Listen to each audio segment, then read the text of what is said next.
చివరికి మన భక్తి కూడా అంటే మన అవసరమైన మన విలువలతో కూడిన భక్తి మనకి లేదు. అపోస్తలులు ఏ విలువలైతే కాపాడారో ఆ విలువలు మన జీవితంలో ఉండాల్సిన పని లేదు. నైతికత లేదు. ప్రతి చిన్నదానిలో అబద్ధం, ప్రతి చిన్నదానిలో జంకుతనం, ప్రతి చిన్నదానిలో కపటం, లోభత్వం, ధనాపేక్ష, గర్వం, వీటన్నిటి చేత నింపబడిన పాపపు పీపాల తయారైపోయాం. కానీ మనం మాత్రం నిర్దేశిస్తాం. బైబిల్ చెప్తుంది, ఉపదేశ సారం ఏంటంటే నీ లోపట పవిత్రత ఉండాలి. ఆ తర్వాత పవిత్ర హృదయము నుండి మంచి మనస్సాక్షి ఉండాలి. ఏముండాలమ్మా? నువ్వు ఏదైనా చేస్తే, ఒకవేళ చిన్న పొరపాటు చేస్తే నీ మనస్సాక్షి నిన్ను నలిపేయాలి, నిన్ను చంపేయాలి. మనస్సాక్షి నువ్వు మనుషులకు కాదు, నీ మనస్సాక్షికి గజగజలాడాలి నువ్వు.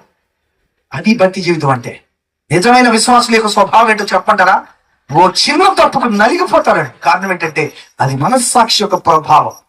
కానీ కొంతమందికి ఆ మనస్సాక్షిని వాత పెట్టేస్తారు, బాగా కొర్రుగాల్చి వాత పెట్టేస్తారు. ఇక ఏ తప్పు చేసినా ఓ మనస్సాక్షి నేను ఏం చేసినా గంగిరెద్దుల తలుపు, నేను చెప్పిందంతా ఓకే అను అంతే.